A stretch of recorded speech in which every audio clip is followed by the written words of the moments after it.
Okay, guys, let's welcome Branden Grace from Stinger GC and Brendan Steele from High Flyers GC. Welcome, guys. Thank you. You guys both had incredible rounds today. We'll start with you, Branden. You shot 9 under, a bogey-free round, and the Stingers are currently leading at 17 under. Tell us a little bit about your day and what you guys are going to do as a team tonight to get ready for tomorrow. We're going to have another braai, a barbecue. We've been doing it every night. Louis on duty, he's cooking. So it's been good, it's been working. So if he's going to try to get out of it, it's not going to happen. But it was good, you know, had a nice day, been working hard, grinding it the last few days leading into this event. And just nice seeing the hard work paid off. You know, played really good from tee to green. It was nice to see the putter warming up. And, you know, just when those things happen, you free up and you just enjoy it. And, you know, that was what it was today.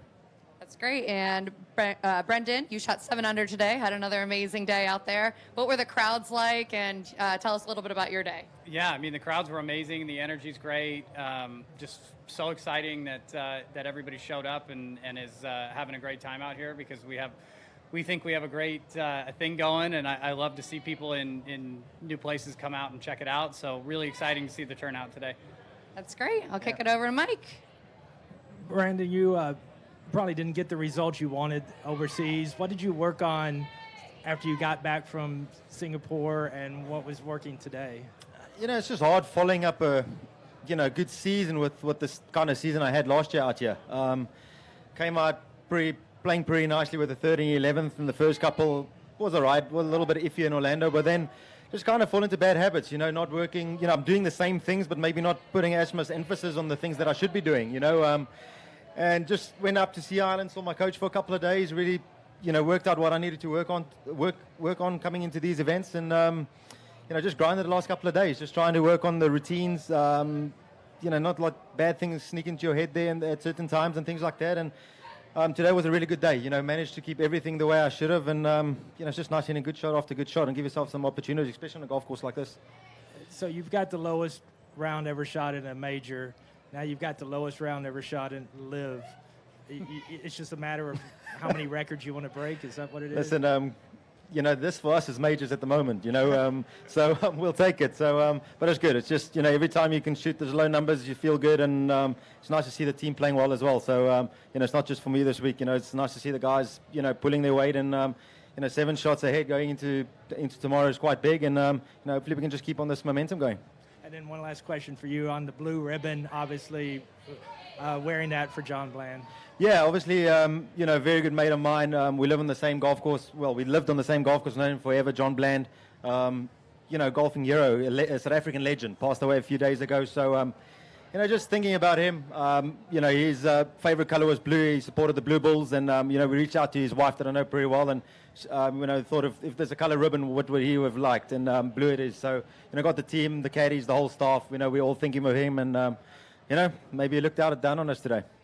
And Brenden, one question for me. Obviously, you got up to a really good start the first 2 starts of the season.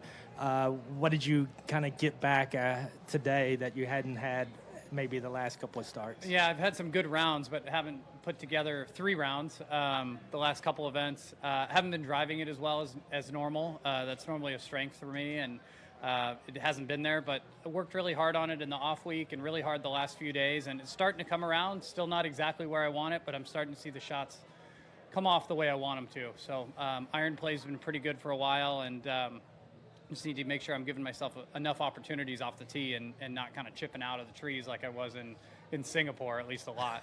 All right, thanks. Appreciate it. Cool. For both you guys, Brenden, you can start. The leaderboard is kind of varied in terms of styles of play, some ball strikers, some distance, some good putters. Is that a good sign for a golf course, that it doesn't lend to maybe one specific style of play?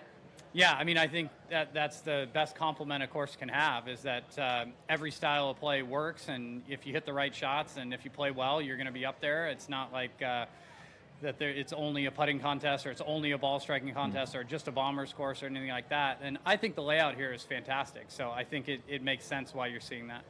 Yeah, 100%. I think if you can be aggressive and you really back yourself off the tees, you can go with a lot lower irons into the greens, and and go. I know the greens are quite tricky. They're quite severe with the slopes and the things. But if you can just, stick to your game plan, try hit your spots and kind of forget about the pins and try to give yourself the putts. The greens are really, really good. I think they're running at maybe 12 or something out there. So it's a great golf course. It's the second time here, so we've enjoyed it so far. Thanks. And Branden, for you, just how would you compare kind of the atmosphere here and the fan turnout to some of the other American stops on LIV Tour? I think this is probably the best one we've had in America, to be quite honest. In Australia it was fantastic. Singapore was really good as well. We came out there with a warm welcome, and you're coming to Tulsa. The guys are really loving out here. They sport hungry or event hungry, if I can put it this way. I've only heard the PGA that was here last year. So coming back here was great, and seeing all the guys coming out. I've heard for the first time in America where, in the US, where you kind of see where the guys are going to go this week. They're going to go to support the PGA Tour, come out to LIV, and I heard a hell of a lot more people saying they're coming out to the LIV and seeing what it's all about. So just shows we're doing something right. Thank you guys so much. Most important question, who's going to Laney Wilson? I think I'm going to hit some putts first. We'll see how that goes. Thank you guys. Good luck tomorrow. Congratulations.